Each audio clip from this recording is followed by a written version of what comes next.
Arkansas says, absolutely no tolerance. I gotta go there. Things got to change in Arkansas.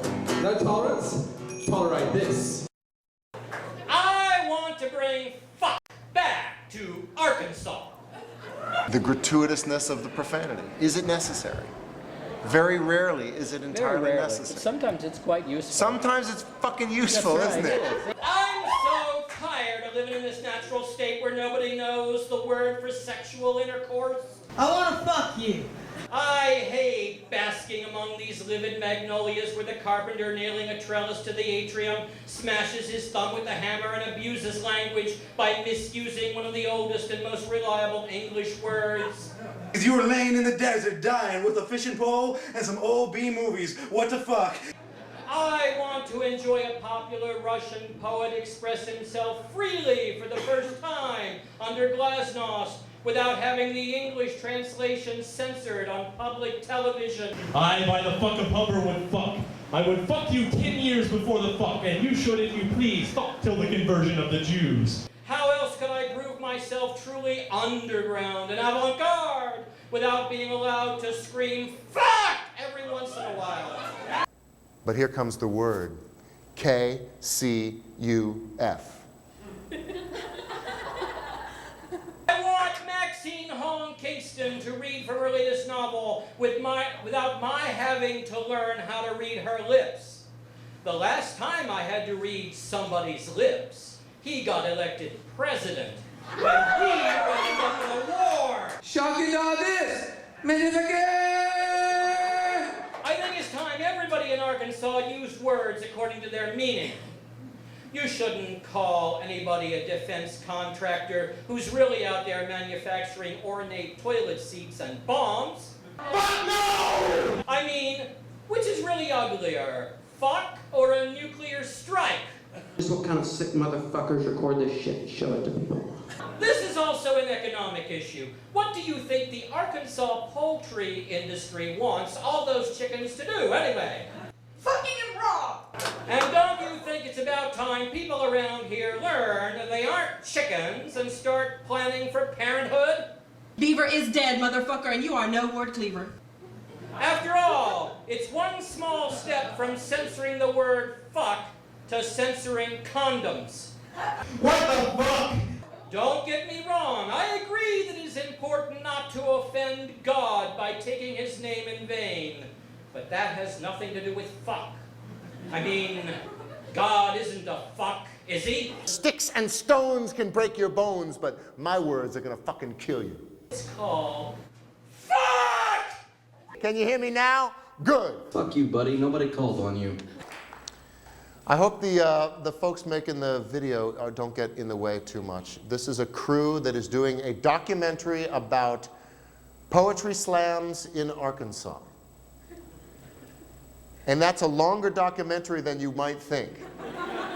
Actually, there are a lot of very high-quality slam poets who come from Arkansas. We're going to be dealing with slam poetry. I'm not forcing you because this is sort of like a field trip. It's what we call the preliminary field trip to getting Dr. Ritchie fired. The chorus has come about because of student demand. People have wanted this. So, okay, I'm just sort of like a referee. We were leaving roadside monuments of searching youth standing on the street corner flipping for quarters. 81 Highway running north and south and Main Street crossing east and west. And that stoplight held momentary audiences captive to punkish antics. Steppin' with playing loud, heavy distortion through cheap speakers from Jack's Black GTO. We talked of frog gigging and fantasies with older girls from both sides of the mouth, Marlboro cigarettes on our breath from a smoke in the alley, occasionally beer from older brothers, and tonight was no different. That is, until that stoplight turned red for the eastbound. The Mitchell brothers, Jerry, Johnny, Jackie, in that order. They schooled with us town and country boys, but they were different. Their culture was an upbringing of harder knocks. Big, tough boys, tough as I'd ever known. But Jerry, the oldest, Those two boys from Tuttle, our arch rival, they had no business in our town. They knew they were hated for their colors, for that letter on their jacket. Maybe it was over a hometown girl, I'd heard that. But that stoplight held them just long enough. Jerry and a friend came roaring from behind like a phantom out of a black mystical curtain, locking up brakes, swerving, skidding to a stop. Jerry bolted out of his car like a rodeo calf roper, dismounting and charging his catch. Within seconds, Tuttle driver extracted. Bam! First blow to the face. Jerry grabbed a fistful of shirt. Bam! Second blow. No fight back. No resistance from contender, now victim. Bam! Bam! Bam! Blood everywhere. Stumbling backwards. Rag boy legs giving way. Sliding down left front fender to sit on pavement. Back against white painted steel. No one moved. We were paralyzed. For me, traumatized. Captured in a grainy black and white snapshot. Jerry, he paused a moment, stepped away, swung his right leg back and kicked, sole of foot to face. Thud, thump, head on fender, thud, thump, head on fender, thud, thump, head on fender. A warm, gooey liquid flowed from the top of my head to my teenage gut. Brain matter opened up in my mind, wide enough to store those memories amply for a lifetime. No one spoke. We simply stared, silent. Thud, thump, head on fender. Thud. Thump. Head on fender. Boy fell forward unconscious. Passengers from both cars stepped between predator and prey, picking the boy up like a sack of jelly, piling him in the back seat. Tuttle passenger, now driver, pulled away. And Jerry kicked the car 3 times before he passed his reach. Stoplight was green. You know that we're starting a poetry scene at Hendrix. We're forming. Yeah, we're and I say we because I'm talking about us. It feels good to say we, because I'm an Arkansas guy, and I'm investing myself in the state. I'm investing myself in the poetry movement in the state of Arkansas. So when I come and do one of these, I feel a sense of partnership and ownership with what's going on in the state of Arkansas. And it's, I'm honored and I'm grateful and humbled to be a part of any group where I get to share and workshop and perform and all that stuff. Well, slam poetry is one of the most innovative, exciting, fun things that a lot of young people enjoy doing. It can be performing in front of an audience, reading your poems. It can be competing with other people and being evaluated by a whole lot of drunks in the audience. It's a whole lot of things. But mostly it seems to be about putting out there who you are and being authentically honest about what you feel. Slam poet is a term that I have only just barely allowed to exist. It's when people say slam poetry that I get upset, because the guy who invented the poetry slam, Mark Smith, a Chicago poet back in the late 80s, he invented a new way that people could listen to poetry, and he called it a poetry slam. Do you know what a poetry slam is? It's a competitive poetry reading judged by 5 randomly selected members of the audience who may or may not know anything about poetry, but they know what they like and they know what they think sucks. And they score it. These 5 randomly selected judges score the poem from 0 to 10. They drop the high, they drop the low, they add the 3 together. And it makes for a wonderful evening. The competition, people who would never go see a regular poetry reading will come out of the woodwork, pay $5, buy a beer, and watch as poets go at it and slug it out with scores. You've got all kinds of stylings. You've got issue-oriented, you've got political poems, sociological poems, making social statements. You've got angsty poems, you've got erotic poems. You've got, my favorite is the narrative poem. I like to tell stories. And so I'm kind of known as a narrative poet. Poetry is serious shit. It comes from the heart and other organs. You talk about serious issues like love and social stuff and racial unrest, not irradiated llamas. One of the things I felt obligated to say to you, which seems to me connected to poetry and poetry slam, the personal is political. That seems to be a rule. The personal is political. If you're a woman, you need to talk about being a woman. If you're black, you need to talk about being black. If you're Asian, you need to talk about being Asian. Oh, what a white No. talk about. Yeah, What do we get? You get to talk about Screwed! You get to talk about how much fun it is to oppress everybody. That's right. There we go. I'm going to say when I'm down at the Poetry Slam in Little Rock, I certainly hear a lot of profanities.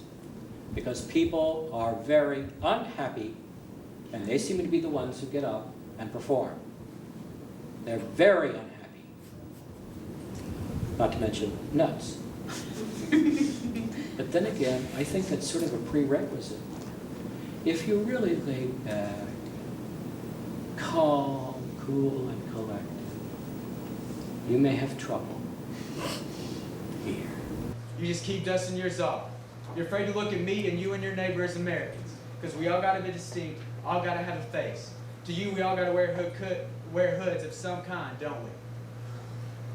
And in the end, whether you sign it Latino, African, or Native, at the end it always goes American. I deserve what I got. Was coming to me, want to see me hanging from a tree.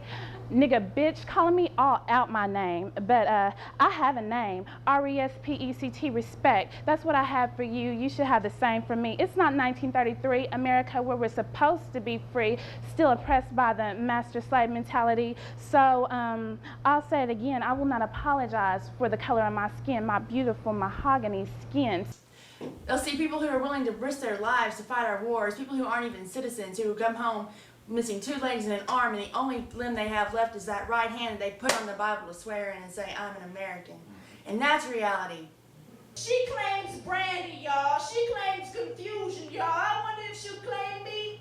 Like those dresses of the stresses that wore bloody for the Mary she couldn't be or to bear to have. And when clock hands and teenage hands and middle-aged window life staring out. No more. Drink some more hands. I wonder if she'll claim me. I wonder if she'll claim me like those bottles on the wall. Ash, she's an African-American princess queen. Ashy skin, she says, it's a bitch, she says. And suddenly I'm tracing her travels through the dry river bottom cracks in her legs. 1992, a swing set bit me down in Baton Rouge. I was 5 years old then, she says. 1995, chasing Raquan Jones down the back alley, fell and skin count 'em both knees. I was 7 years old then, she says.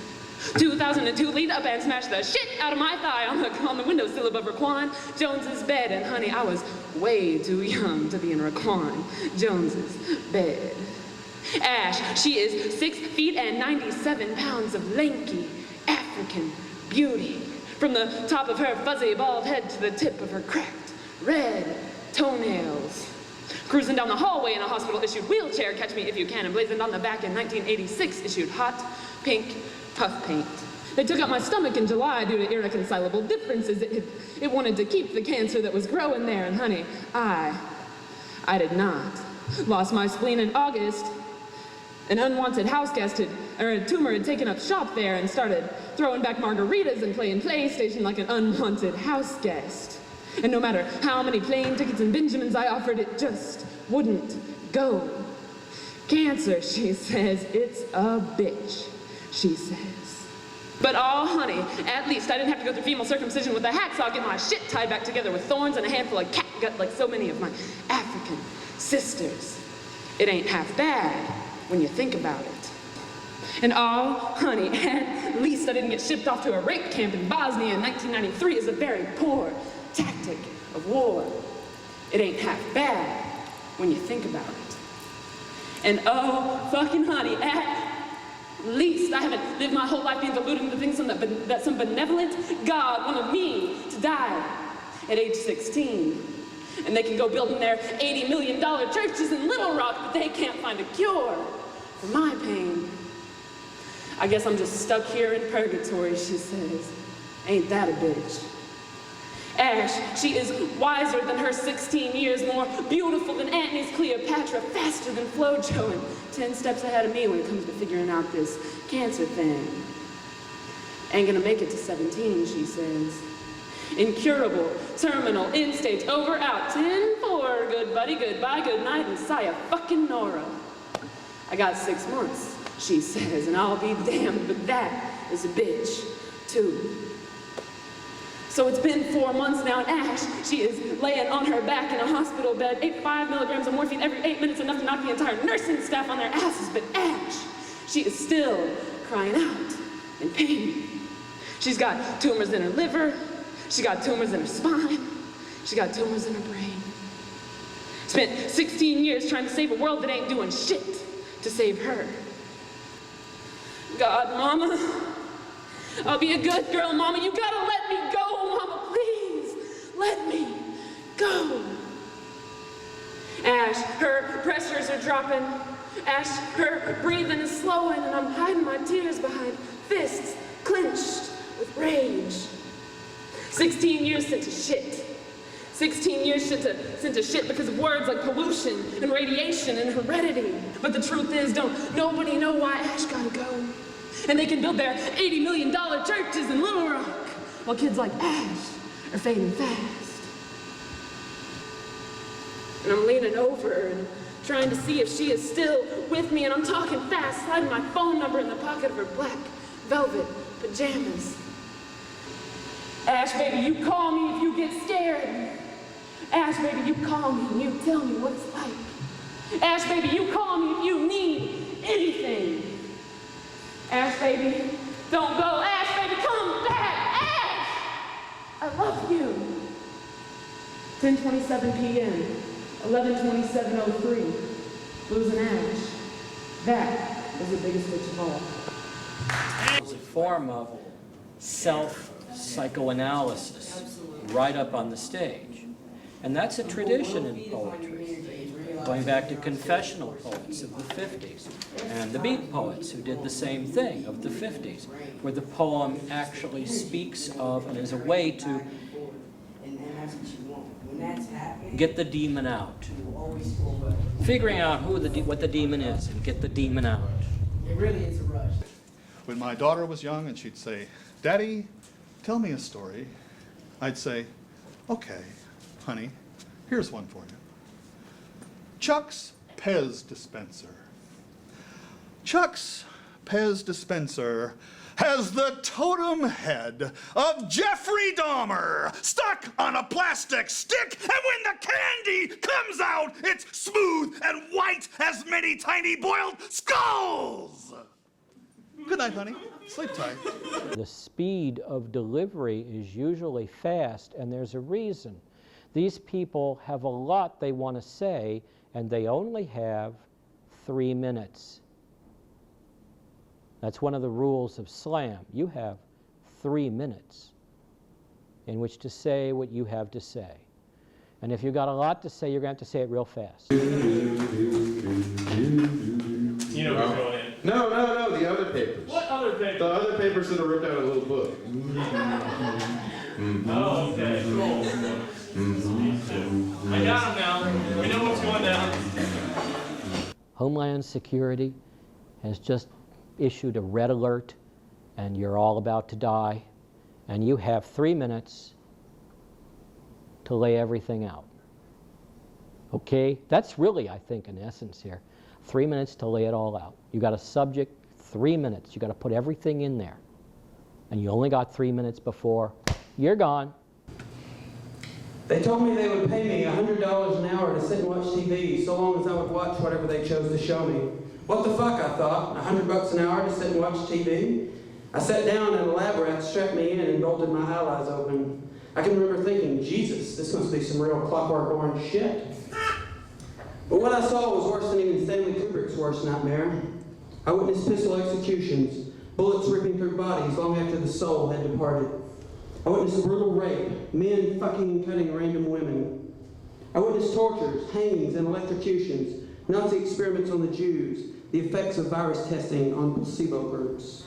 I saw the burned and twisted bodies of children, murdered by 6 hours of gassing, followed by a cyanide fireball. I cried, I howled, I begged them to turn off the fucking TV. I'd had enough. Fuck my $100 and just what kind of sick motherfuckers record this shit and show it to people.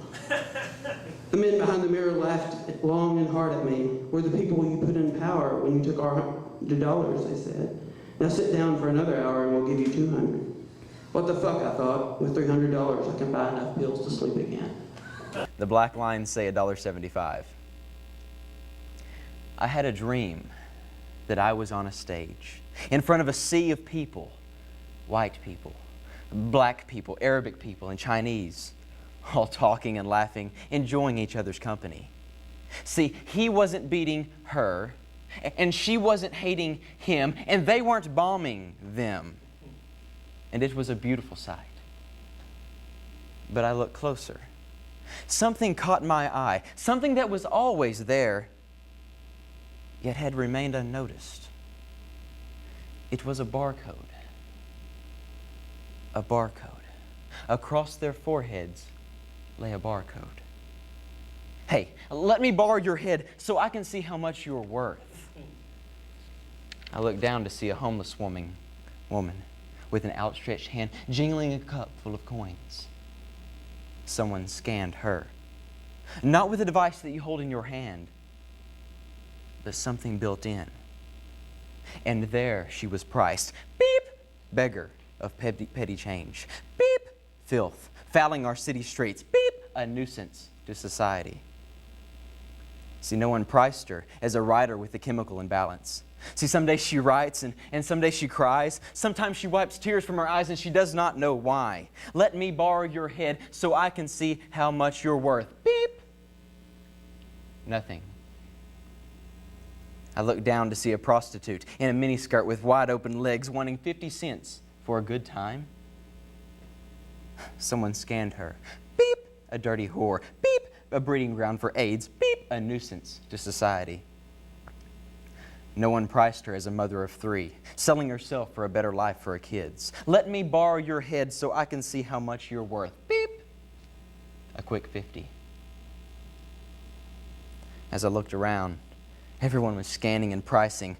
Higher class citizen, wealthy politician, black guy, probably an athlete, Mexican, steals for a living.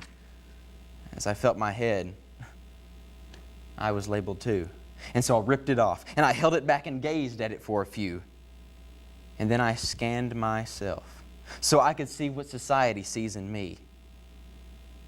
Always happy, always giddy, always confident, never cries, perfect home life, perfect relationship, perfect boyfriend. They were all perfect lies. What about my hated parents? What about my racist past? What about me screaming what I feel and something's covering my mouth, something's covering my thoughts, something's covering me? And so I took that barcode and I changed it slightly. I redrew the lines and I called it art. And I rewrote those numbers and I called it poetry. Let me borrow your head so I can see how much you're worth. Beep. Priceless. And you're trying, obviously. Is what we can't say because the time is, you're dead. You wake up and another skin thing, I lost that lifetime. The only thing that worries me is in the garage next door, there are people who only heard once and not 1,000 times. The only thing that worries me is that one day you'll have to go back to what laughingly passes for your class in reality and try to explain 92 hours of taped poetry. The only thing that worries me is that there isn't a place every night of the week where you can get your drug of addiction called free speech. The only thing that worries me is that outside in Generica they strip your mall right down until everything is uniform and we are not. The only thing that worries me is that as soon as you become an individual, you can't go back. The only thing that worries me is that this has become a habitual ritual and needs to be enacted. And in actual fact, it's not the slam, it's the empowerment permission, the same as bringing the camera in to steal your soul and allowing your soul to take wings. The only thing that worries me is that there's no limit to this and no end to any dimension. The only thing that worries me is there may not be words to express when you try to tell someone that they can open their mouth and birds will fly out. The only thing that worries me is that everyone has parents and grandparents who have stories and ghosts and shadows around and within. Everyone has seen the dead, and everyone is becoming the dead unless they become the living. You have to be true to yourself and what you want to write about. And if you start second guessing, like this last year when we went to Nationals, I look back in retrospect and I realized I was second guessing those judges way too much. I could kick myself. I was going, okay, we've got, see, 4 female judges, 1 guy, so we want to do kind of female-oriented poetry.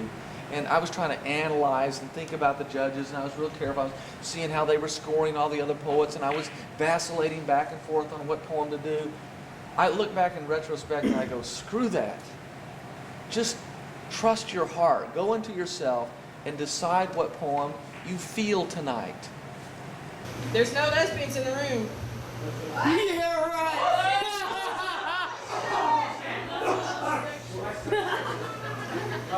This is for them and not for the guys who want to watch. She says to all male judges. On the first day, God made peaches. In the beginning, there was darkness, not half as brilliant as the darkness between towns on a road between counties when your arm curved around me, the ellipses of skin and the scent of sweet perfume. The benevolence of sunset and irrelevance of time lends itself to new worlds where there is no such thing as the snake. On the second day, God created the heavens and the earth. Moon swings around the earth, earth swings around the sun. You swing the steering wheel left into hollows where we can be alone. Your garden is my Eden, and I taste fruit I've only heard is forbidden. But who are they kidding? Boys know what is good. Girls know what is better. Food for gods and food for thought. I thought the whole world began one midnight in May, 65 degrees, going a hard 55 in your Chevy 59. 2 girls lifting wheels from a flat Highway 7 world to drive too close to the sun. Can't be outrun by gods or monsters, by boys in fast trucks, by rumors of what happens if a girl kisses a girl. Truth is, it tastes like peaches, and it's something to thank God for, because God saw that it was good, and on the third day created flowers in the cracks of sidewalks and telephone talks between boys who wanted to kiss you and girls who wanted to be you, and your lip gloss still wet in the corners of my mouth tastes like peaches.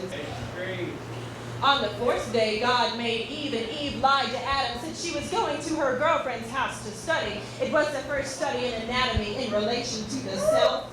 Up on the shelf is where I keep notes from you, tucked in a bucket, neatly folded, pin marks faded over time, but in the creases, it's perfume that smells like peaches.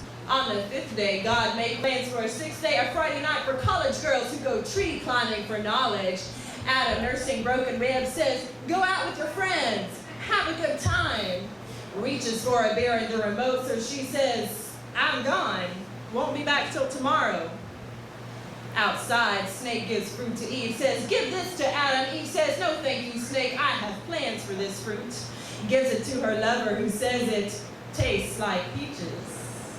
On the 7th day, God says, I've got to rest. Meanwhile, moon swings around the earth, earth swings around the sun, sun swings in galactic rings, and you hear music of the spheres as planets sing something about the curve of her neck by the dashboard light growing green like the Garden of Eden. And kissing me there, you find that scent you want to steal and slip into your pocket. Something like the highway between towns, something like a warm midnight in May, something like peaches. Scores! 10! Woo! 10! Woo! 10! Woo! I'm a fascist as far as judges go, man. 10 means Edgar Allan Poe just got up and read The Raven in flesh, and he pulled it off under 3 minutes. Yeah, Wow, it's a good thing we weren't keeping time because that was really long and slow. A 10 is very special. If your panties ain't wet, then it ain't a 10. Yeah, you better hold up those 10s. Yeah, all right, so we got a 10. Woo, a 10. A 10. I don't know. I feel like not enough people utilize the 10-point scale for what it is. 9.8, you're holding it up backwards, boy. And what is wrong with you? No, I'm just simply saying that, you know, I don't feel like 7 is a bad score at all. I am the MC, son. That score sucks. It's not 7.4. That is not acceptable. Not acceptable.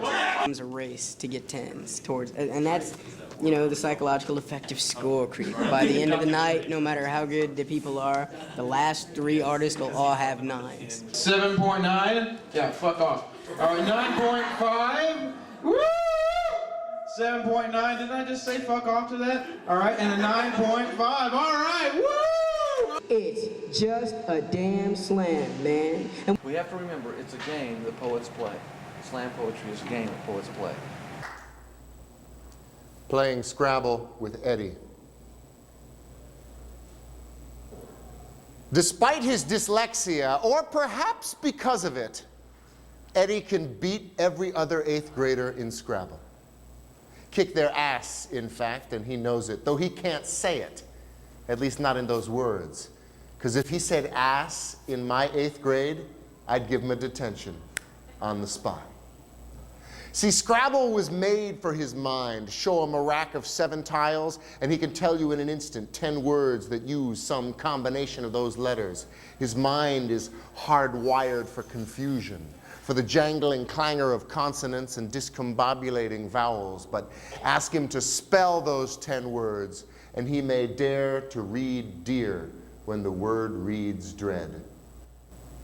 Combine dyslexia with hyperactivity, which now we call ADD, attention deficit disorder, though Eddie impishly says DDA, da-da, 15 grams of Ritalin dispensed by the nurse twice daily, an IQ of 162, and all the hormones of a 13-year-old boy just dying for an education. And you've got yourself one horny, whacked-out 8th grade genius, staring at the 7 tiles on his rack, as if only getting them all in the right order was going to unlock all the secrets of the language. Eddie stares at my face, at the board, at his rack, at the board, at my face, and I wonder what his dyslexic rearranging mind is doing now with my eyes and my ears and my nose. How many one-eyed Picasso-faced English teachers are staring back at him from the educated audience of his adolescence? How many monsters can he spell with my face? But here comes the word, K-C-U-F.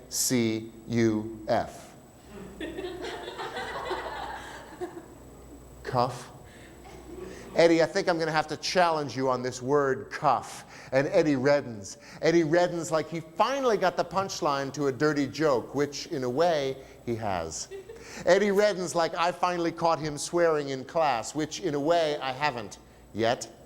And the letters pivot around the K, C-U-F. Oh! Well, that's different, Eddie. Is that okay, Mr. Molly? Is that okay? Is that word okay? You got the F on a double letter square, you got the K on a triple word, that's 32 points, young man, way to go. Excellent, says Eddie, I'm gonna kick your ass. And I give him a detention on the spot. You know, great, you know, boom, kind of an ending. So sometimes you want it to end that way, if that's what the author, how he wants to end it. But sometimes it can end soft and thought-provoking. Here's the key thing for a spoken word poet, and that is that the act of performance is part of the editing and the writing process. You cannot think that your poem is done until you have read it out loud in front of a bunch of people. I'll give you an example. The first poem I read here was Playing Scrabble with Eddie. And that poem ends with him saying, you know, oh, excellent, I'm gonna kick your ass. And I give him a detention on the spot for saying ass to me, to my face, when I let him play the word fuck on the board. And the first time I recited that poem, it was at a place up in Cambridge called the Cantab Lounge. And they laughed so hard after I gave him the detention that I looked at the little stanza that I had left, and I had written this stanza to end the poem. "Mr. Molly," said Eddie, "how come I can play the word fuck, and it's fine, but when I say the word ass, you give me a detention?" So I said to Eddie, "Language, young man, it's all about the appropriateness of language." And that probably would have been the ending of that poem. Utterly and completely unnecessary. And in the spur of the moment, at that time, with the audience going, "Oh my God, what a wonderful way for that poem to end," I said, "Yeah, you're right, that's the end. Thank you very much, goodbye." And that was editing on the fly and realizing that there was something I didn't realize about this poem, that is the ending. Dr. Mike came into existence because we call nom de plume at poetry slams, Mo Man, whoever the hell you really are. You know, and Dr. Mike came into existence because he wears a tie, and he figures he's an old fart, and he looks, you know, like an old fart. So it's the only thing he can be is a doctor. If he's gonna be a doctor, he better be Dr. Mike. When I go down to Little Rock Poetry Slams, Dr. Mike, that's something I do. I always try to do a new poem, which is not a slam poem, which in fact calls into question the very business of getting up and talking about how unhappy I am because my boyfriend left me, or how sad I am because I've got some sort of terrible venereal disease. The last slam I was at here, I got to talking to a guy who had come to Vino's to get as drunk as possible. Yeah! Because he was being called up. And I got to thinking how late it gets, how long these slams go, and how old I'm getting. So Dr. Mike thought maybe it'd be a good idea if he wrote you a lullaby. So here's a lullaby for the age of terror. And now it is night. The owl takes fright and uses the night to slay its prey. The owl is an owl, and quite out of place in some arid space where it must stay. If the owl must fight, it prefers the night, where its laser sight can scope out its prey. And now it is night.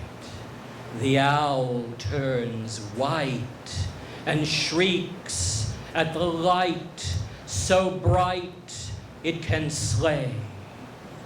The owl is an owl who darkens each night, whose might makes right until break of day. But now it is night. It is always night in the desert fight where the owl holds sway. Gotta get up. It's from a sixth grader. This is for Michelle, because this is my camera. Get the little thing out. I'll be, it says, "Dear soldiers, thank you for fighting for our country, and please kick the Iraq's butt so you can come home." He's gonna be a budding slam poet. He says butt in letters. This is called Casualties, and it's for Bobby and Melissa. That look in his eyes used to be the alcohol kicking in, and the sound in his voice was just a fuzzy byproduct of a small town in Tennessee. But now that man is dead. Not in the literal sense, but the man who was my friend is no longer there. Now that look in his eyes is the drunkenness of knowing that his odds would be better spent in a casino than in the desert. And the slur in his throat is the realization the last of the boy inside will be sacrificed immediately upon touching the sand. The man that I once knew is dead, a casualty before he ever sees combat. His fiancée a widow before taking vows. My friend an empty bottle where the whiskey used to be. I knew a girl who taught me the fine art of drinking tequila through a straw. She fixed her hair up nice for Uncle Sam to take her to her prom, where the theme was 1001 Arabian Nights. But she never expected him to whip out his green dick and shove it in her face before even taking her to dinner. Now she's drinking her patriotic duty through a straw that she wishes held the taste of a margarita instead of a fossil fuel cocktail. When they prepared to leave, they told me that their superiors had told them that they should not speak with the media. "Then why the hell are you still talking to me?" I asked.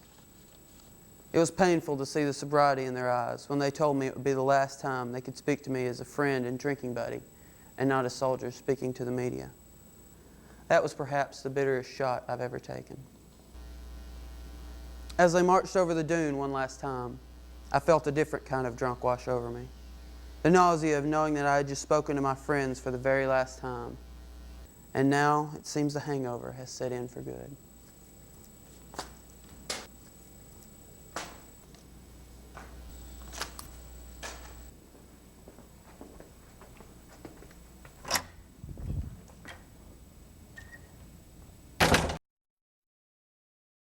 Personal, it's political, that it's psychoanalytical, that you're getting stuff out of your system, that you are addressing the social world, which is putting you in a box.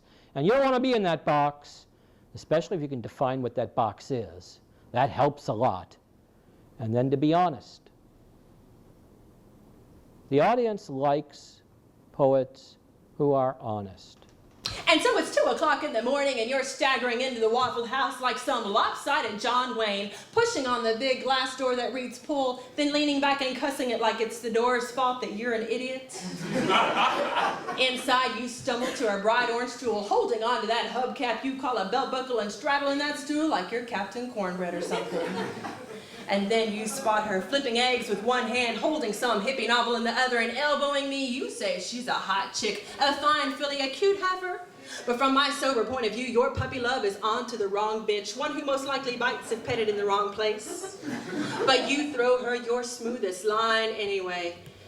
Bet you'd make somebody a good wife, knowing how to cook like that.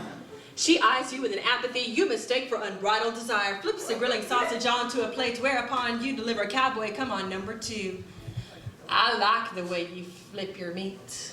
A line I'm sure she's never heard before, and skillet in one hand, ginsu knife in the other, most men would reconsider, but you're back again with a more direct approach.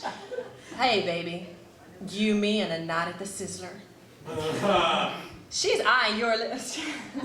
She's eyeing your lips, maybe for that keen southern drawl, maybe for that sticky brown drool that worms over Copenhagen numbers snaking down your chin. She throws you a cup with a look that says, use this, but the 4th time's the charm, so you feed her that no-fail French line you picked up somewhere. Parlez-vous any français? She unloads on you 10 lines of Flaubert or Baudelaire or some other foreign commie pinko crap and tops it off with an au revoir, inbred Fred. And now you know there's something wrong with this gal since she don't like a 6-foot, 10-gallon man like herself, one of them, you know, les boys. Well, she wheels around your pretty filly-turned bitch screaming about how she likes men just fine, thank you, and how she would like to have both your manhood and your belt buckle scattered, smothered, covered, chunk-topped, and diced the Waffle House way. So with your ego deep-fried and your face just short of green, you slither back down the bright orange stool, stumble to the door, a pathetic Lone Ranger, and exit. Hi-ho, Silver, the horse's ass rides again. Has this ever happened to you? You work very, very hard on a paper for English clash and still get a very glow grade on it, like a D or even a D equals. And all because you are the liverwurst spoiler in the whale wide word. Yes? Proofreading your peppers is a matter of the utmost impotence. Now, this is a problem that affects manly students all over the word.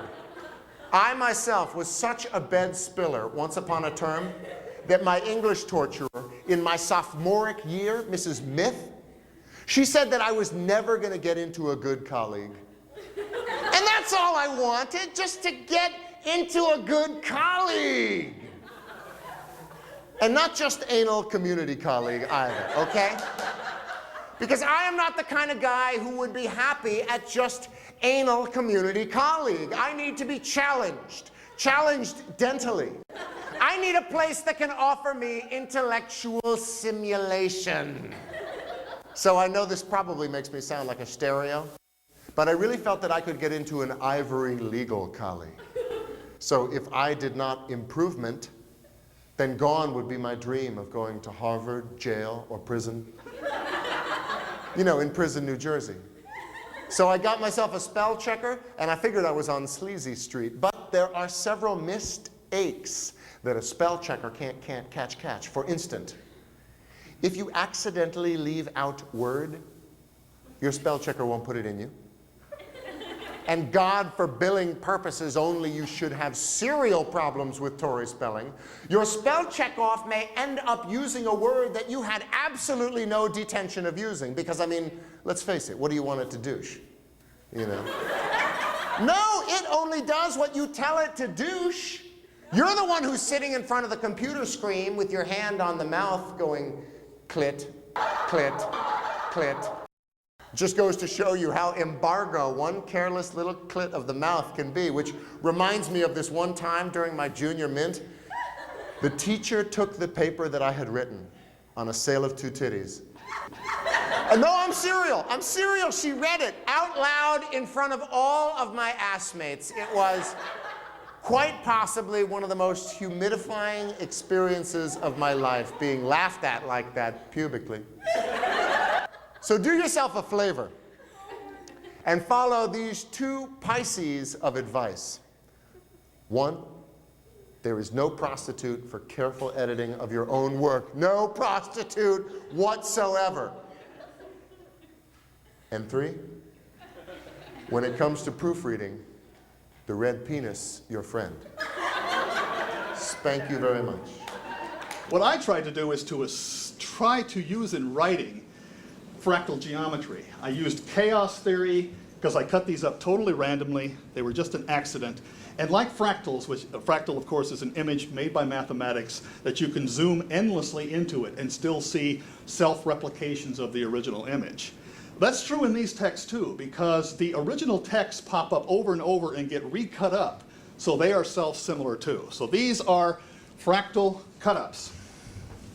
The first one, here are the 2 texts I merged together. One was an article, scientific article, on the hunting habits of velociraptors.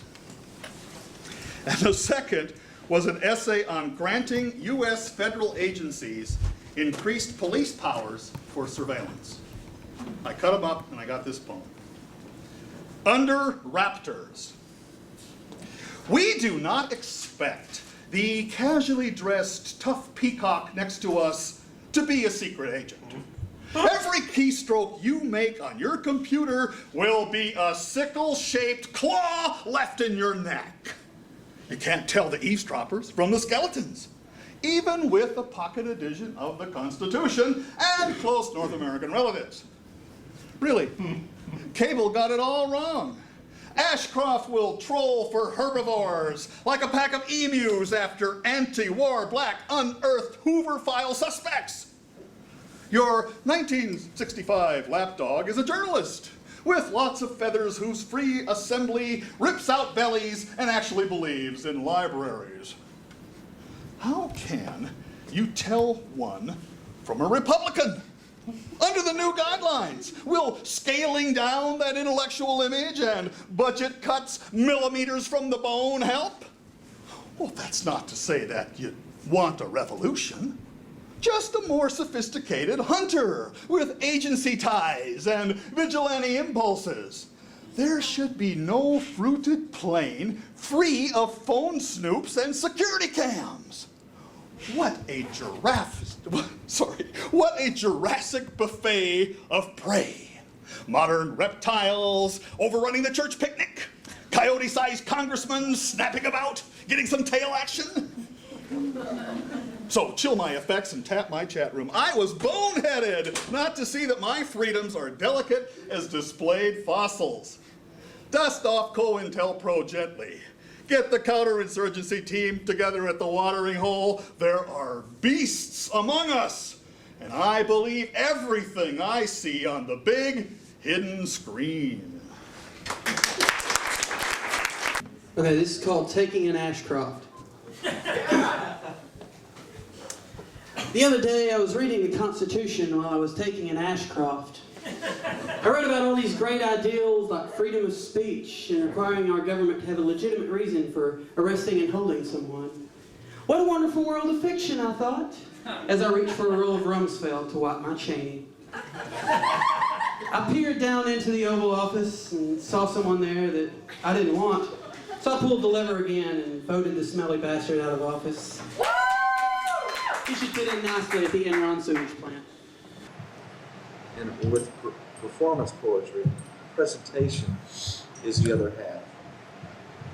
And I've seen a lot of people write really good poetry, but they don't know how to present it. Therefore, the poem loses its strength when it goes from the page to the stage.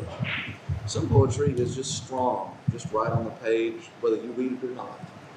But if you're going to read a poem, you need to present it in such a way that it's going to be engaging and interesting to your audience. This is one of mine and many other people's favorites. It's called Marijuana.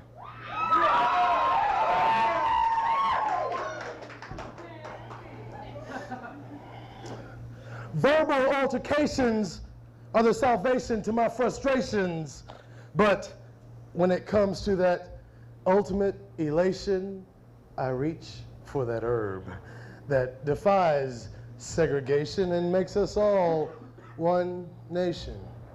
Hell yeah, I smoke pot. Sometimes a little, most times a lot. You were saying? I'm not.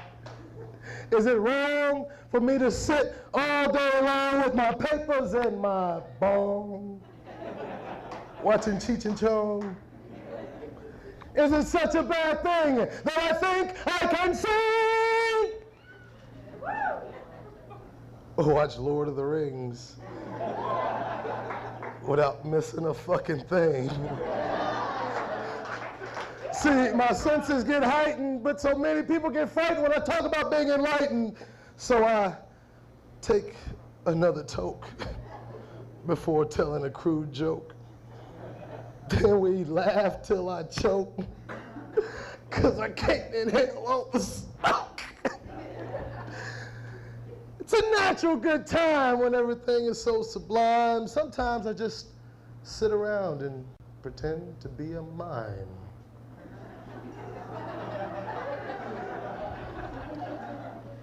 Whatever I do, it's not affecting you. I can wax intellectual, or I can act like a fool. Either way, I'm cool. Love it or hate it, there's no denying who made it.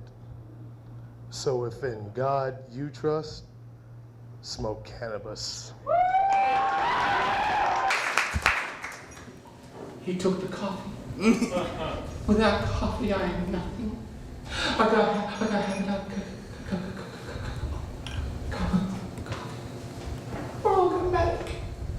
Coffee, I am told, has absolutely no nutritional qualities. Sold on the hyperkineticity that jerks us into manic speed, we drink and do not feed poor black hopes down our throats and choke on hot South hate, just like South Central Los Angeles made. Black coffee boardrooms regularly ignore the politics of bean picking in Colombia, talk drugs and drink their speed as if this were a race course. Bottomless debt is not a coffee problem, though. If less monies were spent on coffee, its being on heat affects our metabolism, we become our additives in, and coffee's too many languages are ignored as this magic elixir for the board is poured in the white polyurethane with sweetener and whitener and again. Universal antidote to tea? Don't ask me. Boston's tea bags turn to new black needs. When invisible cancer displacing what we really, really need, I've gotta have another cup of coffee.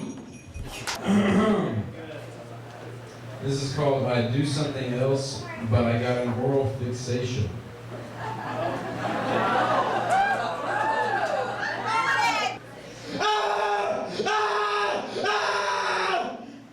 I can't smoke inside. It's illegal to smoke inside. Anywhere.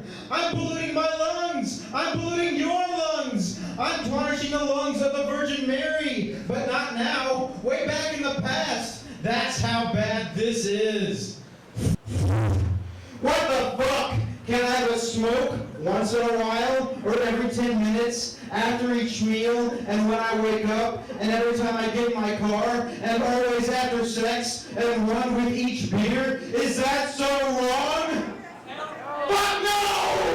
It's my cancer stick, so I can enjoy its smooth, rich flavor.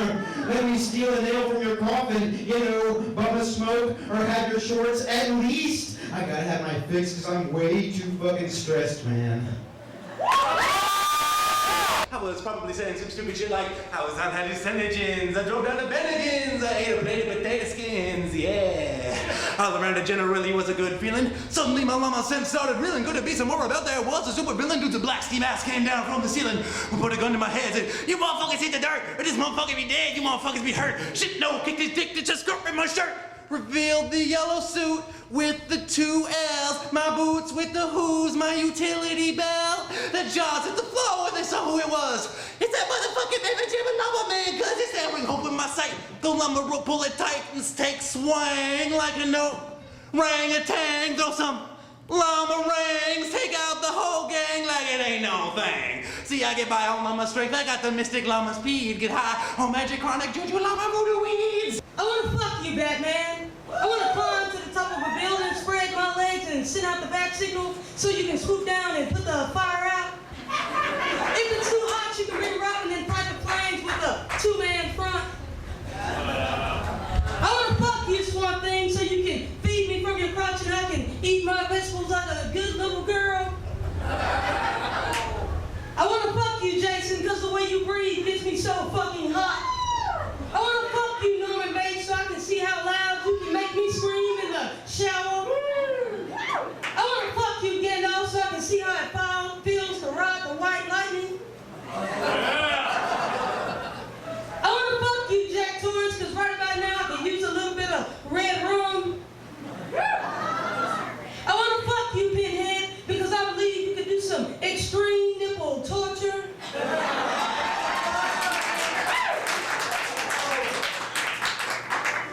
I wanna fuck you, Freddy Krueger, because I wanna feel your blades against my neck, and when it's all over, you can fuck me in my dreams. I wanna fuck you, Superman, so don't be afraid of my crew tonight. I wanna fuck you, Popeye, because I wanna know what really grows when you eat all that spinach. And I wanna fuck you, Spider-Man, so I can see in Octavision. And I wanna fuck you, Wonder Woman, because I often wonder.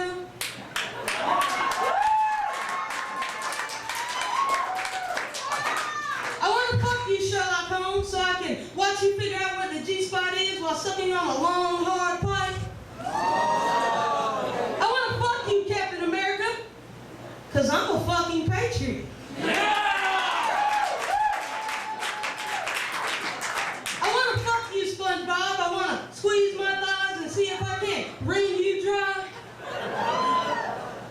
I wanna fuck you, Tiny Tim, because it's almost the season. I wanna spread some Christmas cheer.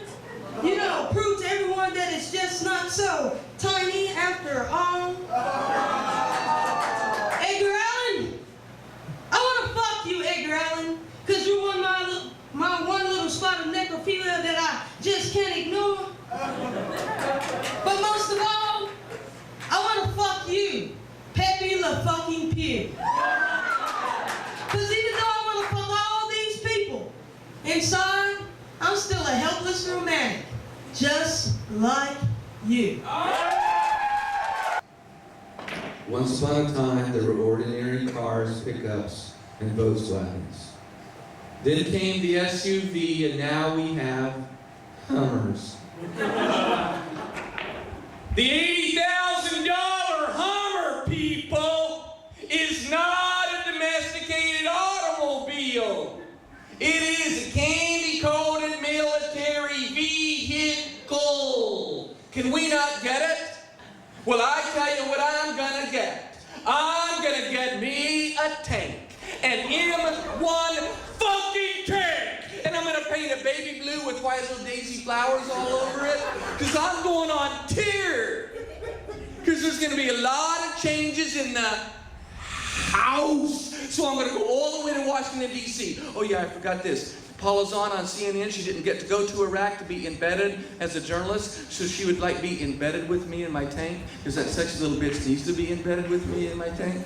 So there I am in Washington, on the Washington Mall with all the branches of government, and I point my barrel at them. I'd say, okay, boys and girls, get your pins ready. We're going to make some changes. And they say, but who are you? And I'd say, I'm Queen Latifah.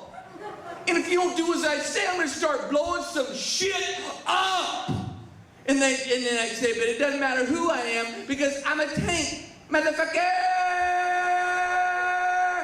And I say, okay, while we're doing stuff, we want to be sure and make the right kind of changes. So we need to quadruple teachers' wages and sanitation workers, because I feel sorry for those dudes. And while we're doing stuff, we need to legalize marijuana. And while we're doing some other stuff, why don't we do something with North Dakota? Because like nobody wants to go there. Why don't we just like cover the whole state and make it a Disney dome? But by then the Marines would be there and they point their laser beam at me and they say, we know who you are, Clayton Scott. Cease, desist, come out of the tank. But I have Paula's on embedded with me. Oh, well, send that sexy little bitch out first. And I play like I was going to surrender, but I really wouldn't surrender. And I'd take my barrel, and I'd raise it up real slow, and I'd say, shocking all this, motherfucker! And then I'd be like Frodo, and I'd take my magic hula hoop, and I'd throw it over my barrel, and I'd disappear, and I'd become a transformer. And I'd transform into a hovercraft, and I'd fly away, and I'd land in an Arizona desert. And I'd get out of the tank, and I'd blow it up, because I wouldn't need it anymore. And then me and Paul's would be walking hand in hand into a beautiful orange and red sunset. And there'd be a little boy there, and he'd say, hey, Clayton Scott, I know who you are. You're my hero, man. I want to be like you. And I'd turn around to him in slow motion, and I'd say, nah, kid. You don't want to be like me. You want to be like your Uncle Freddie, because he's cool. And I'd turn back around and I'd walk off. And he'd say, but Clayton, where you going, man? And I'd say, I'm going to go to that gas station over there and take me a piss. Because I've been in that tank for a long time. What you do draws off of the years when you were teaching. At least what you did this evening. Yeah, I do get very, the only time that I get political is when I get up on my soapbox and start talking about teachers, you know, equal pay for teachers and respect for teachers. Drew off of that, and the righteous anger you get about the mistreatment of teachers and of the students, the disrespect toward them that this whole American society dishes out. That fuels what you do, and people, I think, respond really well to that. I miss teaching every single day, never before 11 a.m. He says the problem with teachers is what's a kid going to learn from someone who decided that his best option in life was to become a teacher. He reminds the other dinner guests that, you know, it's true what they say about teachers. Those who can, do. And those who can't, teach. I decide to bite my tongue instead of his. And resist the urge to remind the other dinner guests that it's also true what they say about lawyers, because we're eating after all. And this is supposed to be polite conversation. I mean, you're a teacher, Taylor. Come on, be honest. What do you make? And I wish he hadn't done that. Asked me to be honest. Because you see, I have this little policy in my classroom about honesty and ass-kicking, which is, if you ask for it, then I have to let you have it. You want to know what I make? I make kids work harder than they ever thought they could. I can make a C+ feel like a Congressional Medal of Honor, and I can make an A- feel like a slap in the face. How dare you waste my time with anything less than your very best? I make kids sit through 40 minutes of study hall in absolute silence. No, you may not work in groups. No, you can't ask me a question, so put your hand down. Why won't I let you go to the bathroom? Because you're bored, and you don't really have to go to the bathroom, do you?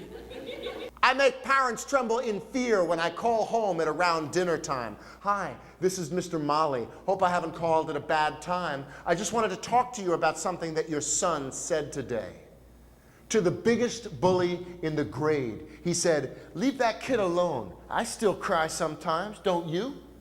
And it was the noblest act of courage that I have ever seen. I make parents see their children for who they are and who they can be. You want to know what I make? I make kids wonder. I make them question. I make them criticize. I make them apologize and mean it. I make them write, and then I make them read. I make them spell definitely beautiful, definitely beautiful, definitely beautiful, definitely beautiful, until they will never misspell either one of those words again. I make them show all their work in math class and then hide it on their final drafts in English. I make them realize that if you've got this, then you follow this. And if somebody ever tries to judge you based on what you make, you give them this. Here, let me break it down for you so you know what I say is true. Teachers make a goddamn difference. Now what about you?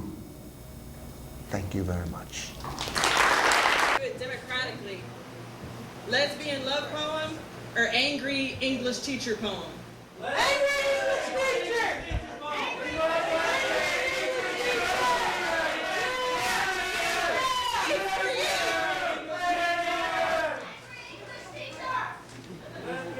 This is for Hot Springs High School.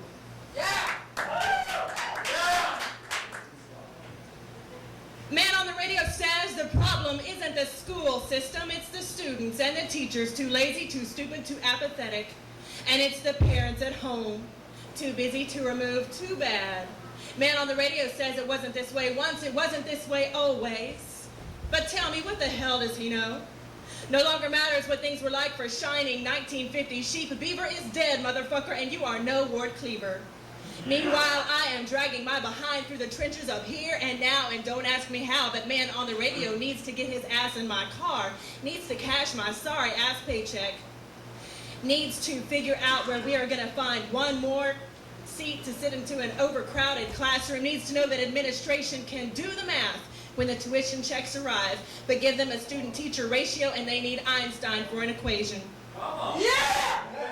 And do the math on this. I have one more student who didn't mean to get pregnant. One more student eyes red and still smelling like last night's last call. One more student staring into a dull mirror, hiding her black eyes behind a Maybelline mask, and suddenly Hamlet ain't looking so tragic. And I am still carrying the skull of a student killed in Midtown traffic. I knew him, Horatio. Where are his fucking jibes now? Fuck that, I say. There is no time to grieve the dead when I am surrounded by the half-living souls of students like Lazarus, been dead so long of spirit, been dead so long of mind. But ask me if I see the light behind their dead eyes, and I'll tell you, I swear I do. I swear to God I do. It is buried in the bubbles of another goddamn standardized test. And it is buried in the bullshit busy work. And it's buried in dialogue that never happened because teachers got scared. And it's buried in grades kids are chasing like rats after cheese. And it's buried not because they are afraid to learn, but because we are afraid of what they already know. We have graduated lines of robots.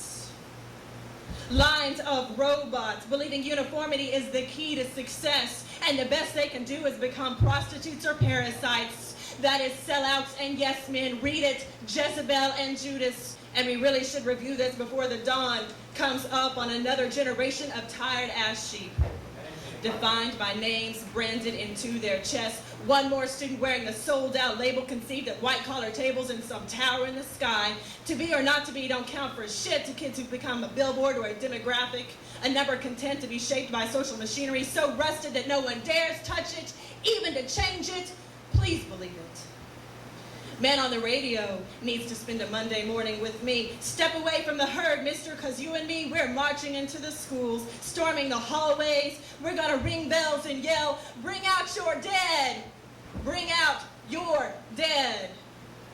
The plague is over when we want it to be over. The lepers of knowledge, let them allow their sores to heal, because we're going to lay hands on dead minds like Jesus on Lazarus, singing, "You are alive, God damn it. You were always alive. Wake up, and behold, I send you out as wolves among the sheep." We have scared the teacher. She is leaving. I have to make out a test. This was my first performance, poetry slam attendance, and I was surprised at how important performance was. I liked the mix. I thought it was really refreshing and good, and I definitely plan to attend more poetry slams in the future. I have nothing to do with that. I just try to empower others. I think that's really what I do. I steal pencils. I steal pencils. On my way down here tonight, I stole a package of pencils. At the time, I didn't even notice that I stole them. But when I got here, the pencils were right there in my hand.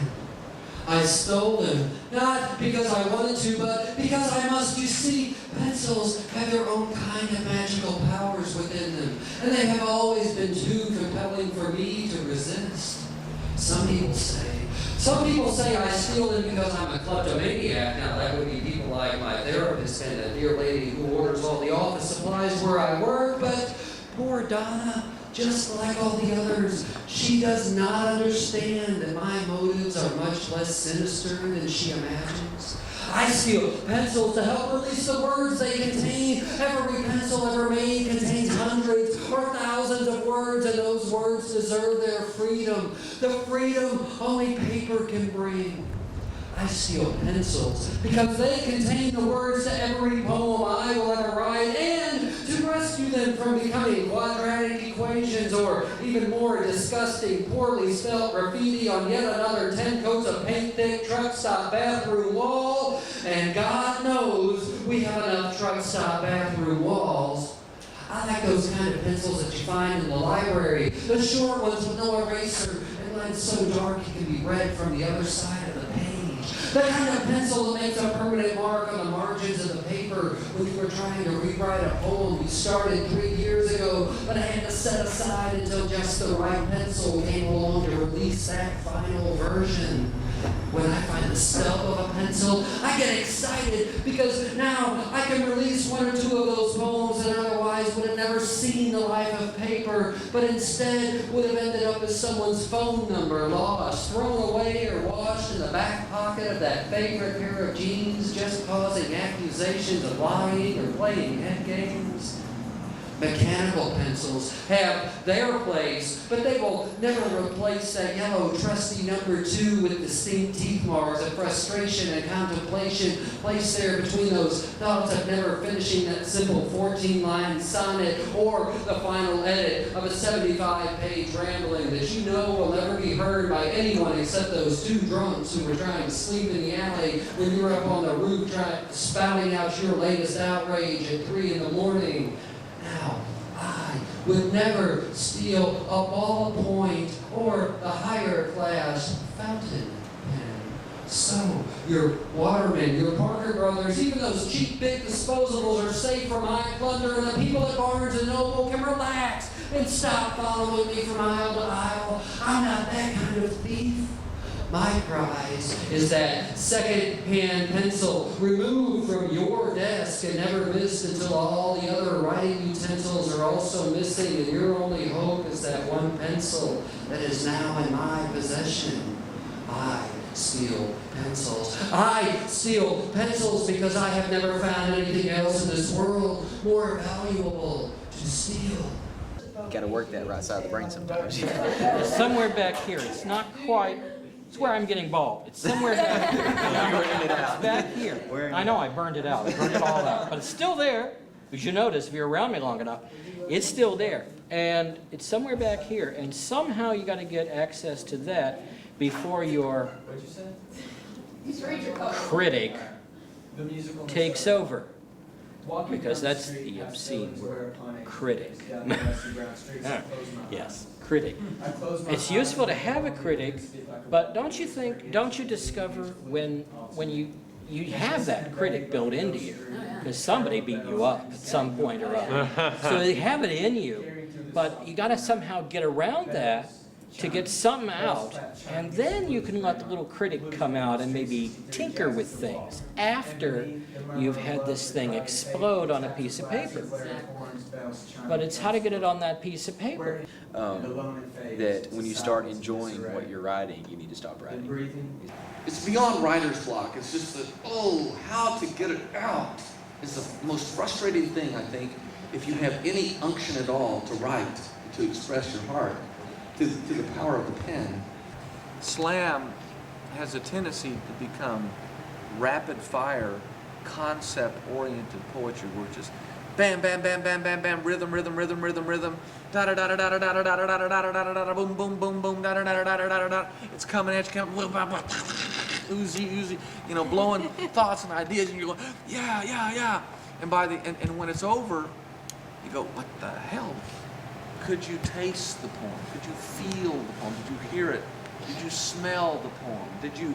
Were your five senses engaged in that poem in some way by the power of sensory imagery, using images?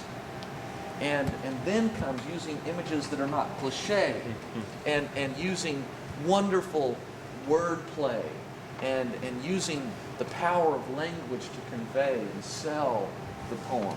Play the track, play the intro to Saul Williams. If you listen carefully to Mark Smith's voice, in this next track, Saul Williams shows the hip-hop style that has come to be so popular in the slam community. Ever since Saul Williams hit the scene in '96, people have been imitating him, and you can hear how irritated he is with how ingrained hip-hop has gotten in poetry slams. It's entertaining. You don't have a dime, you take up my time, and you cause my rhyme to be somewhat sublime. Get out of my face, you're a sick disgrace, waving your banner all over the place. Give me the bad trip, knocked over the Victrola and made my record skip, made my record skip, made my record skip, made my record skip. On that one riff, An Angel of Death by Slayer, with Thom going, this is not cool for people on acid when they hit the sunny towns when they're trying to be blasted. I'll use the words of Puffy, Snoop Dogg, Ludacris, Ice Cube, and Jay-Z. The street cred of the Wu-Tang Clan, the wisdom of the late great Eazy-E. It's 80 degrees, and I tell the bitch, please, raise up off these NUTs, because you get none of these.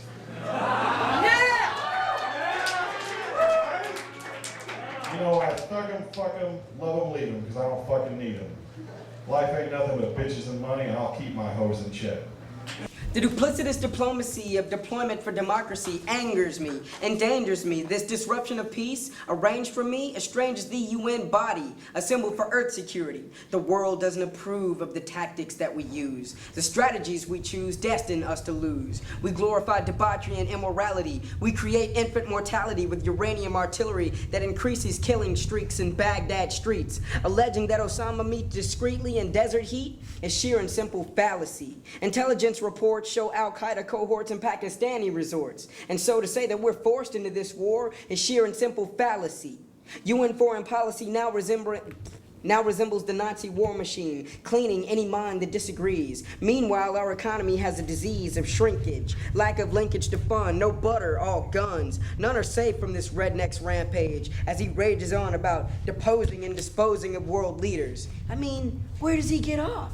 Hell, he lost the election, then proceeded to provide piss-poor protection after the FBI detection of hostile powers planning ramming of towers. Considering all of that, how can anyone back the butchering of Iraq, a weak and crippled state checkmated over 10 years ago by GW's favorite mythical hero, his father?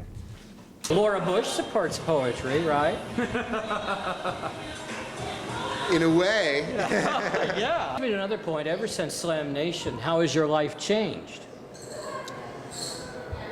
Not a whole lot. Not a whole lot. I mean, I get recognized on the street a little bit, and that's nice for a poet.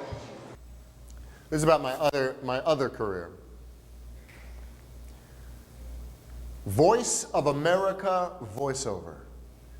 Dedicated to the guy who told me that I might as well face it. More people were going to hear my voice on radio commercials and movie trailers than would ever hear me recite a single word of my own poetry. Thanks for the encouragement, you fucking asshole. Voice of America voiceover. In a world where 90% of all the commercial voiceover work goes to white men between the ages of 25 and 40, came a man. A white man between the ages of 25 and 40, with nothing but a message as clear and distinct as his naturally trustworthy, unaccented voice.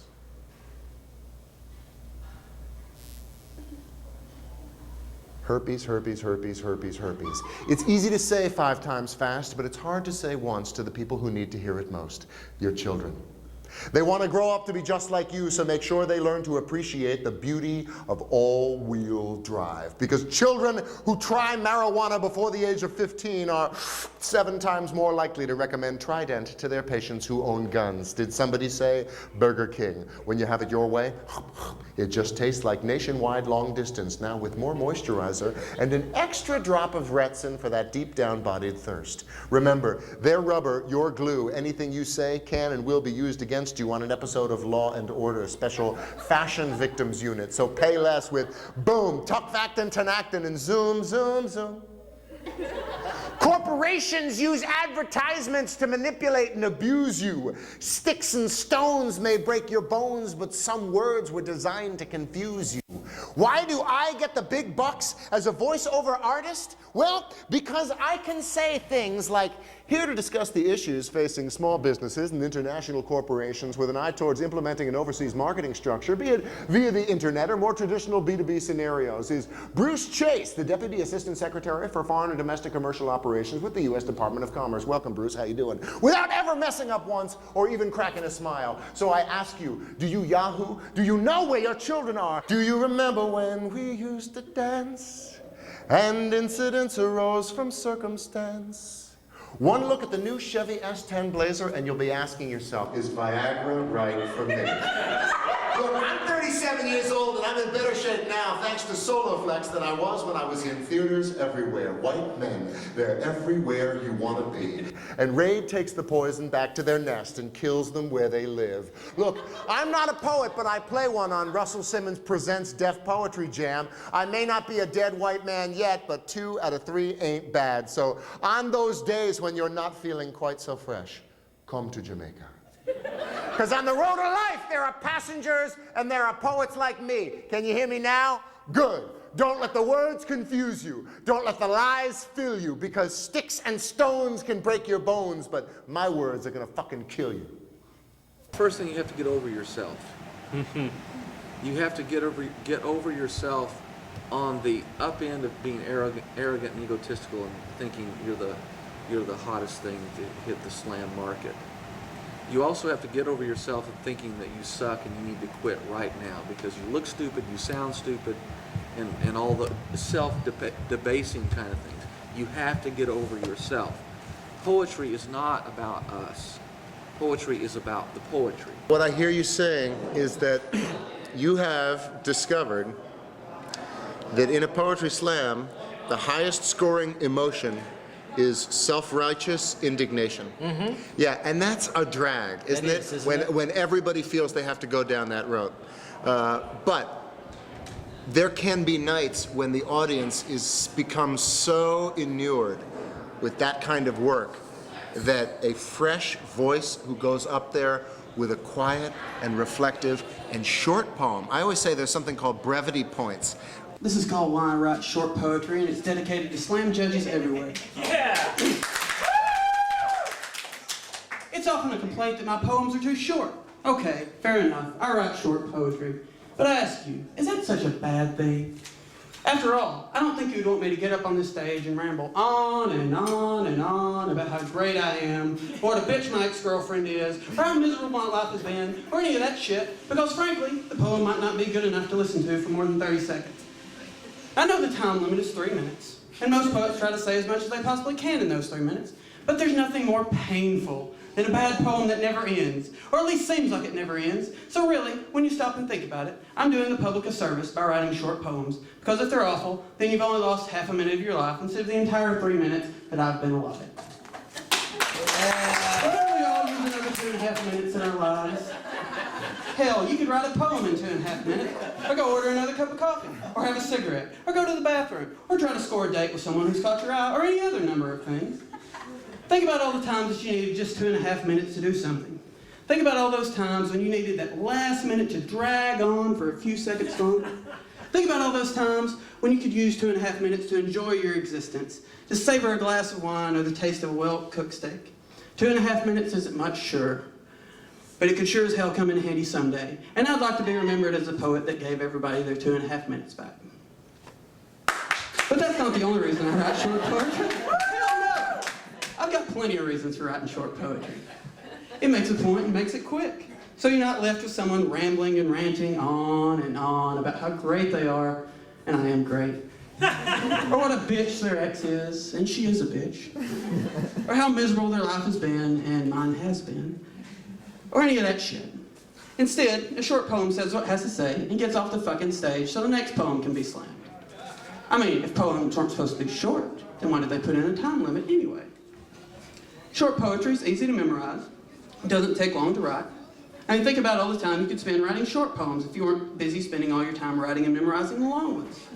Plus, you feel like you've accomplished something when you write 2 or 3 short poems in a day.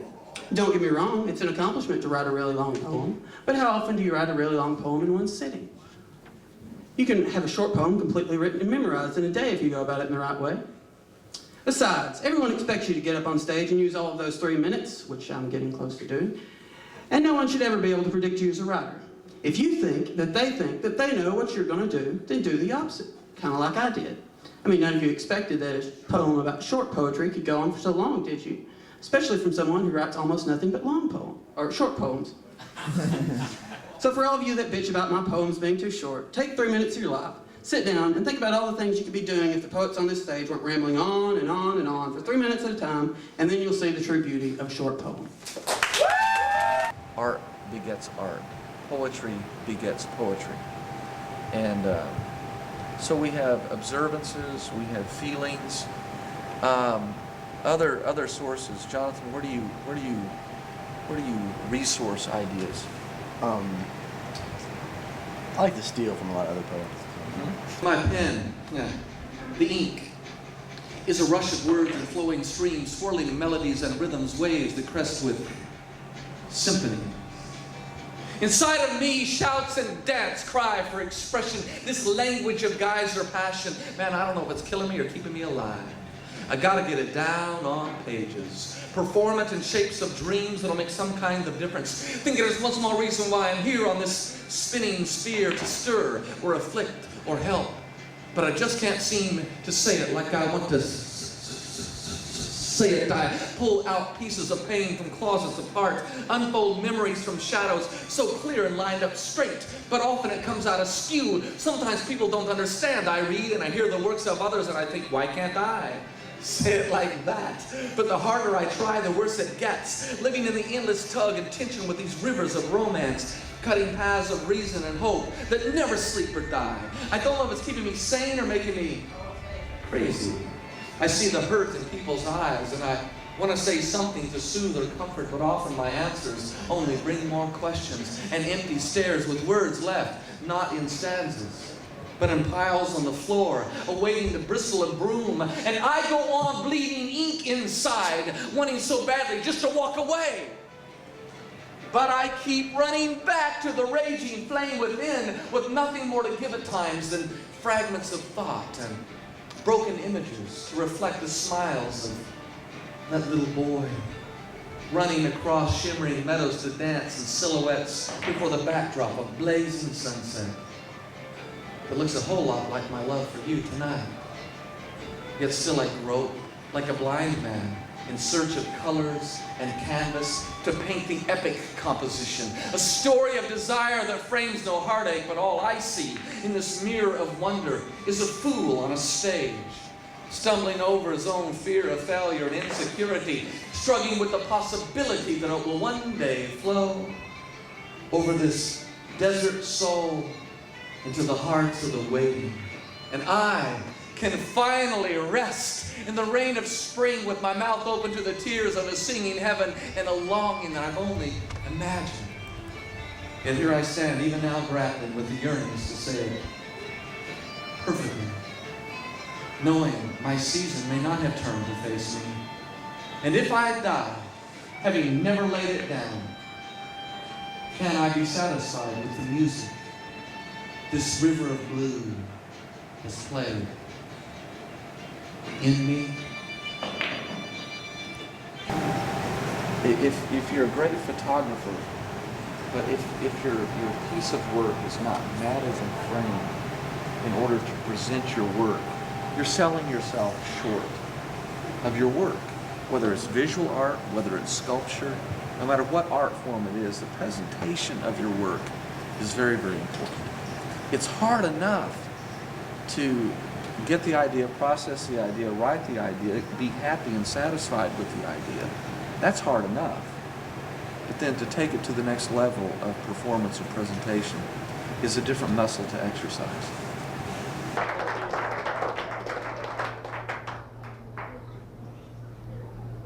Hold on, let me remember. All right, this one's called forgiveness. Yeah, all right, forgiveness.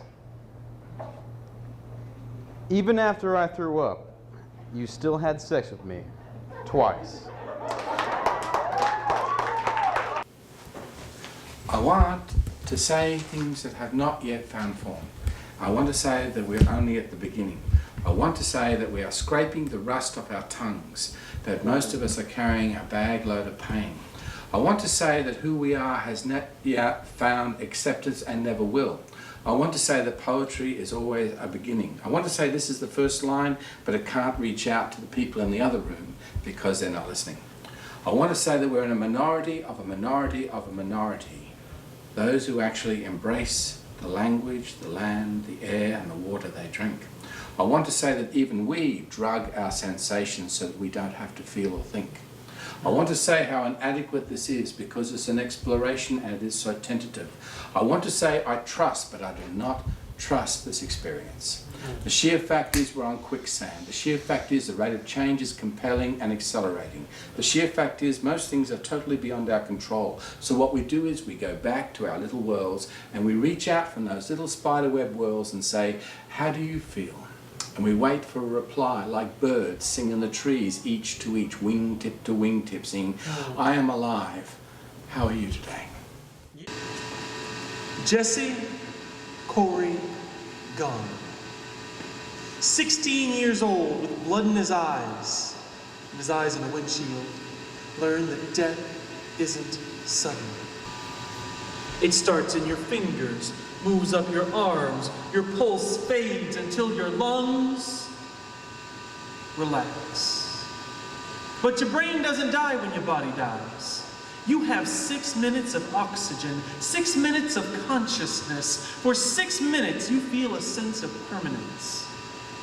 The last thing Jesse felt was his mother's breath on his cheek. For Jesse, death was pleasant. His vision faded down to a spot in the distance, and then he was in that other place. A long meadow after a rain. Jesse strolled along, no worries. His granddad came walking toward him. Jesse, he said, it's not your time, he said. You must go back. Ambulance! Needles stab your liver, needles stab your feet, needles stab your heart. Death was pleasant, coming back is a bitch! Jesse told me about his dad, and then about his granddad, whose pulse faded on the bed, and his grandma fell to the floor shrieking. 6 minutes of consciousness. The last thing Granddad heard was 6 minutes of shrieking. And I'm asking you a favor. Jesse asked me a favor, and I'm asking it of you. If someone dies in your arms, before you grieve, before you cry, stay with them. 6 minutes of consciousness, and make that last journey pleasant. He knew a lot about the stars. Said the universe was more optical illusion than reality. That's why men were fooled for so long. See, they believed that planets were perfectly round, smooth as glass, made music, and revolved around us. He sat on a curb in the pitch black, the crescents of his cheeks like pink moons over street lamps. He said, long after a star is dead, light still curves across your eye, and you will believe there is a star where you see light. But long after that star has burned up, burned out, imploded, and collapsed into itself, it is still convincing you that it is fixed and part of a constellation you can't remember the name of. It's called look-back time at the tip of your father's finger when galactic soup suddenly made sense, constellations fell into formation, and you knew then that dead stars still lived for you. I told him.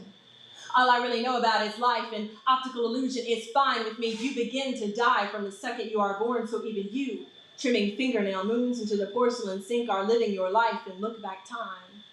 All you are is a dead star waiting for your light to reach the corners of a galaxy, a universe, and disappear. Enjoy what light years you have left. He said, Galileo went blind. Do you get it? Galileo went blind. The man who saw mountains on the moon, saw moons around Jupiter, saw flaming arcs from our dying sun. He saw and saw and saw, and then one night could see no more. All Stephen Hawking can do now is drool out a theory. Carl Sagan is dead. Do you get it? God gives you the secret to life and then cuts out your tongue. I told him. All I really know about is life, and optical illusion is fine with me. God is a shared electron, so all you can do is climb DNA ladders to the stars. That's the irony of an ironclad God, prime mover of molecules and moons. He said Shakespeare believed in retrograde motion, that planets went forward and then backward. It was optical illusion. All along they were going forward and around like the carousel of some carnival god. So even when you think you're going backward, when you look backward and see your future in past tense, it's a card trick. God pulling the Milky Way out of a top hat. You have no choice but to go forward and around. That's the orbital path of your life, measured in the revolutions and rotations of this Earth. We sat on a curb in the pitch black, the crescents of his cheeks like pink moons under street lamps. He said, there are stars you cannot see until you look away from them. And then there they are, spinning in the corner of your eye. It's just optical illusion. And I told him, all I really know about is life. Optical illusion is fine with me.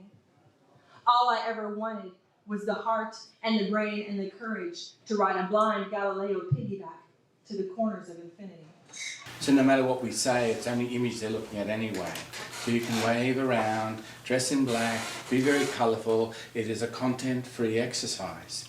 The sheer fact of the matter is we're still stuck on the script. We're still stuck in the text. We still want to read the past because the past is the light in the dark that takes us out to the spark of now. But we're so scared we cling to the page, the safety net of the rage of someone else passed out in our time. Well, we're not passed out yet, are we?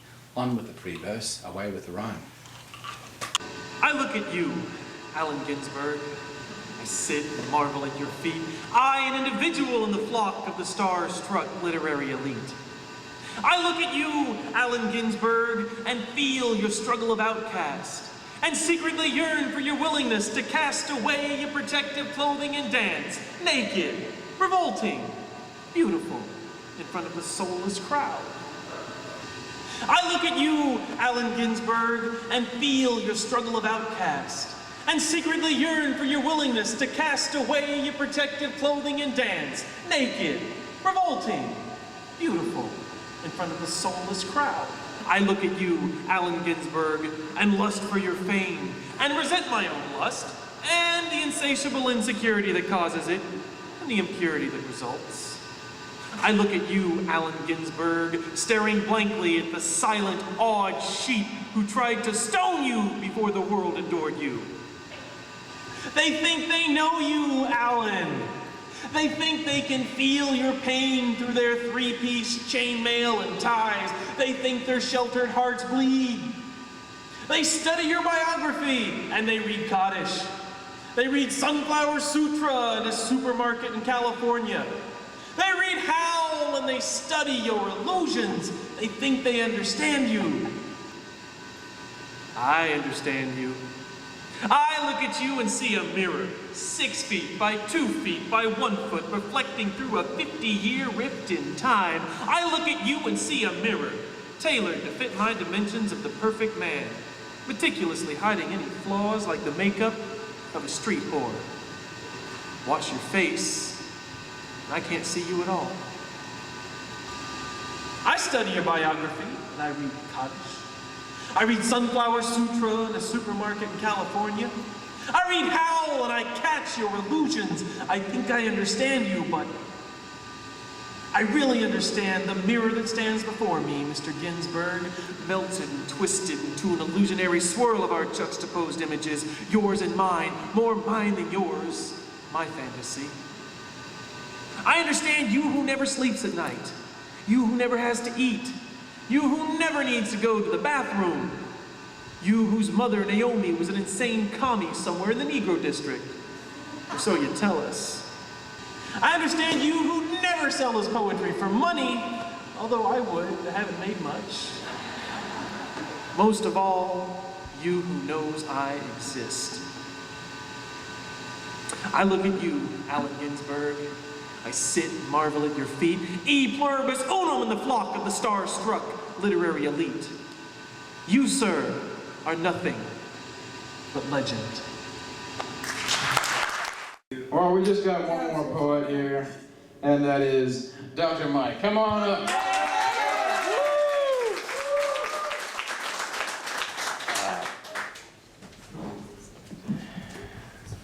Okay, Dr. Mike has a couple of observations. First, if you liked this event, please understand I had nothing to do with it. You set it up, you ran it, and so you can do this once a month, maybe, don't you think? Yes. You can do this. Robert Frost has said that poetry is what gets lost in translation. And he's absolutely right. If I think back to the oral tradition, how exactly does the Iliad begin? Oh, isn't it of the wrath of Achilles, the Peloponnesian one, sing, O Muse? Oh, but that's not really how it begins. It begins like this.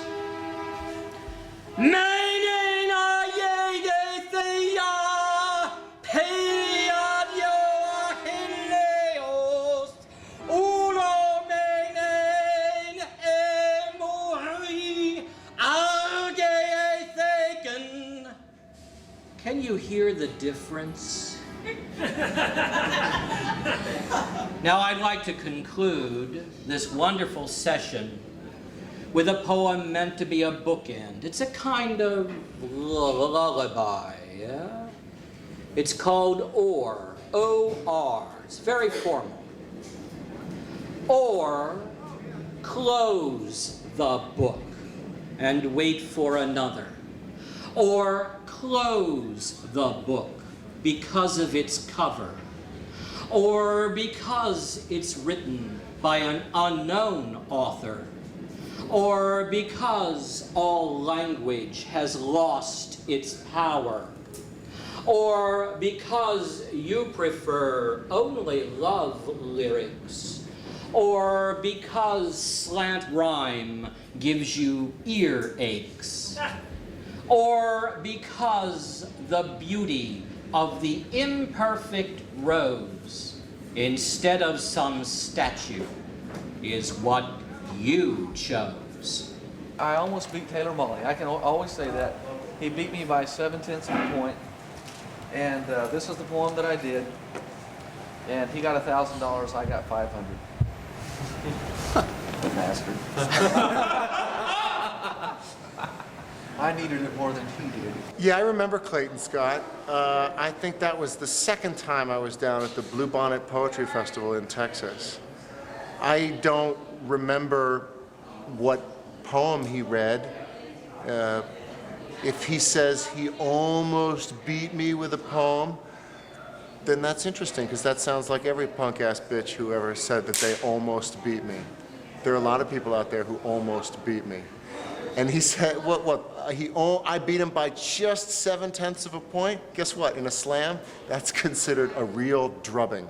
7/10. You want to talk about almost beating? Let's talk about 1 or 2 tenths. 7/10. I beat you, Clayton. Get over it. Nobody did much work when rain came.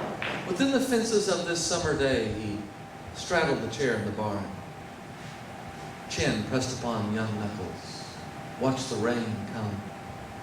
It moved like a love song, falling on the plowed fields of his labors in green prairie where cattle graze. There's something about rain on tin that talks to a man. Rain pelting down on the top of that barn so hard at times he couldn't hear himself holler, and then turn soulful like tender whispers. Makes the mind free to think, provides the background music for the lyric of discovery and blank pages, opens the heart to hear the voices of teachers in the wind.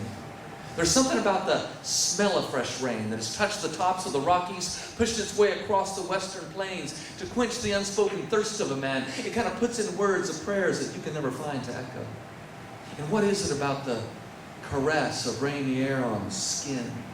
Makes the hair rise up on its tiptoes, like the right kind of touch from a lover in the open window dark of night. I tell you, it soaks into your pores and heals everything it gets close to. But he did not rise to dance in his boots. He just shuffled in the passion of silent encounter. This was a holy place, a sanctuary. Like God stuck his head in the opening of that skin of tin, placed his mouth over his face and into his soul, breathed the hot breath of eternity. As streams ran down corrugated grooves, a serendipitous, defining moment snuck right up on him, deposited the measure of strength that would firm and steady him for the struggles that would come. He would never walk barefoot on coastal beaches or trail mountain heights. He would find his solace of beauty in the rest and refuge of a chair on days like today. I've heard that old saying, bright as rain, and I've wondered if it could have been coined by a young farm boy, sitting upon an heirloom wooden chair in a barn, listening to the language of rain. I think it sucks that you lost, Doodle. I want to recount. Mr. President, pull my finger, pull it straight off of my hand. It's the only piece you wanted on this patriotic man. Super glue my severed finger to the trigger of your gun. Point it at whoever you want. I ain't killing anyone. Hey, I got plants out in the garden. I got cows out in the field. I don't have the time or patience to protect your business deal. Don't try to tell me you're a cowboy cause you hang out down in Texas. Everybody knows your folks are a bunch of East Coast candy asses. Mr. President, pull my finger, pull it straight off of my hand. It's the only piece you wanted off this patriotic man. Duct tape my severed finger to the trigger of your gun. Point it at whoever you want, but I ain't killing anyone.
That's part of it. From Kangaroo Mountain, Wallaby Creek, little Joey comes bouncing while you're asleep. He's sweet and gentle as he should be, and if you see Joey, say hello from me. Little Joey's a bounce with the country disco. Even drunks don't argue at the door with Joe. Neat little scrapper with a smile too. If you're kind to Joey, he'll be kind to you. Some people are mean, say his kangaroo tail. Joey bounces them down the local jail. Others laugh because he's small and brown. He's a tourist attraction in Kangaroo Town. It's kangaroo justice, not kangaroo stew. Dancers are happy and you will be too. Imagine everybody bouncing doing the kangaroo hop down Kangaroo Valley. The fun never stops and they're jiving and bopping. Kangaroo band and Joey's the coolest bouncer in all of the land. Never have trouble, things never get out of hand when all the kangaroos decide to make their stand. So come on, you wombats and you emus too. You better start dancing, you'll end up in the stew. World is waiting for a brand new show. Tourists want to learn what the kangaroo knows. If you're driving past kangaroo ground, stop your car and listen to their magical sound. Bellbirds and cookers and lyrebirds too, all shaking up the bushes just for something to do. You'll be really welcomed if you come to dance. If you come as a hunter, you don't stand a chance, cause Sam the snake knows true and who's false only bites those who are on the nose. So empty your pouches and away we'll go. Everybody's bouncing at the Ayers Rock Show. Yo!